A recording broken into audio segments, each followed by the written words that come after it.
ጥያቄያችን the limit of ይሄ function as x approach to infinity ስንት ነው የተባልነው። አሁን እዚህ ጋር ኢንፊኒቲ ስንባል ብዙ ጊዜ x ስኩዌር የሚሆን x ቶሎ ብለን በዛው x ማካፈልና ይሄንን ለብቻው ብሬክ ዳውን ለማድረግ ነው የምንሞክረው። ስለዚህ ይሄኛው x ኮመን ነው ለዚህኛውም ስለሆነ እኛ ብሬክ ዳውን አድርገን x over x minus 1 over x እንደማለት ነው። የጋራ ተወስዶ ነው x የተደረገልን። ስለዚህ 1 minus 1 over x አድርገን እናስተካክለዋለን። ስለዚህ ይሄኛው x ከዚህኛው x ጋር አንድ ሆኗል። ማይነስ እናደርግና ደግሞ 1 ደግሞ በx 1 over x እንደማለት ነው። ከዛ እዚህ ጋር ስንደርስ ደግሞ 3 እና x አንድ ላይ ናቸው። እኛ በተን አድርገን መጀመሪያ xን አስቀድመን ከዛ በኋላ ደግሞ እዚህ ጋር 3 ብናደርግ በፓወር ሩል እንችላለን። ይሄን ሁለቱን 3x እንደማለት ነው ቀጥታ ማባዛት ስለሚቻል እኛ ይሄኛው ፓተርኑ የሚታወቀው የኦይለር የሚባለው ኮንስታንት ቁጥር ስለሆነ ከሱ ጋር እንዲመሳሰልልን ነው። ኮምፓውንድ ኢንትረስት ላይ ካስታወሳችሁ በርኖሊ የተባለው ሰው አንድ የሆነ ፊገር አውት ያደረገው ቁጥር አለ። ያም ምንድነው አንድ ሰው አንድ ብር ቢያስቀምጥ በአመት ውስጥ ማለት ነው ወለዱ 100% ቢሆንና አንድ ብር ብናስቀምጥ ከአንድ አመት በኋላ አንድ ብር ወልዶ 2 ብር ይሆንልናል ብሎ አሰበ። ከዛ ደግሞ ምናልባት ደግሞ ወለዳችንን በአመት ካልኩሌት ከምናደርግ ሁለት ጊዜ በአመት ውስጥ ሁለት ጊዜ ካልኩሌት ቢደረግ ስንት ይሆናል ብሎ ቁጥሮቹ ቼክ ለማድረግ ሞከረ። 50%ቱ ስድስተኛው ወር ላይ የሚቀጥለው ደግሞ 50% ስድስተኛው ወር ላይ ተደርጎ ሁለት ጊዜ ካልኩሌት ቢደረግ ለማለት ነው። ሁለት ጊዜ ካልኩሌት ቢደረግ የምናገኘው ገንዘብ መጀመሪያ ላይ እዚህኛው ማለት ነው ስድስተኛ ወር ላይ አንድ ብራችን 50 ሳንቲ ወልድና ብር ከ50 ነው የሚኖረን ብር ከ50።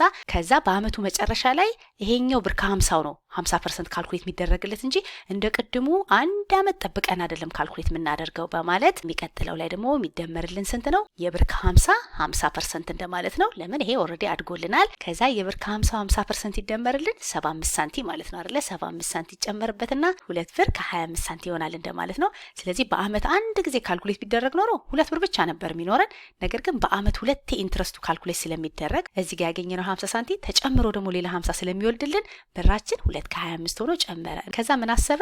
በአመት ሁለቴ የሚደረገው ፋንታ ይሄ 100% አራት ጊዜ ተከፋፍሎ 25% እየወለደ በአመት ግን አራት ጊዜ ካልኩሌት ቢደረግ ስንት ይሆናል በአመቱ መጨረሻ ብሎ ሲያስብ ብሩ እየጨመረ ሄደና ምንድነው ማወቅ የፈለገው? አራት የነበረው ፋንታ በየወሩ ባረገው ወይም በየሚኒቱ በየሰከንዱ የሚጨምር ኮንቲኒየስሊ የሚጨምር ኮምፓውንድ ኢንትረስት ቢሆን ምን ይሆናል ብሎ ቼክ ሲያደርግ ያን ያህል አልጨመረም። የሆነ ቦታ ላይ ቆመ ማለት ነው። ቁጥራችን እንዳያችሁት 2 ከ25 2 ከ44 2 ከ60 ከ70 ብሎ ከዚህ በኋላ ግን ኢቭን በየሰከንድ እንኳን ሲያደርገው ከ2.718 አልበለጠም። እና ይሄንን ቁጥር ነው ኢ የምንለው። እቺኛዋን ኮንስታንት ቁጥር ኢ ነው የምንለው። ብዙ ጊዜ ናቹራል ተብሎ ታገኙታላችሁ። ናቹራል ኤክስፖኔንሻል፣ ናቹራል ሎጋሪዝም የምንለው ኦብዘርቭ ተደርጎ የተገኘ ነገር እንጂ የሆነ ሰው የፈጠረው አይደለም።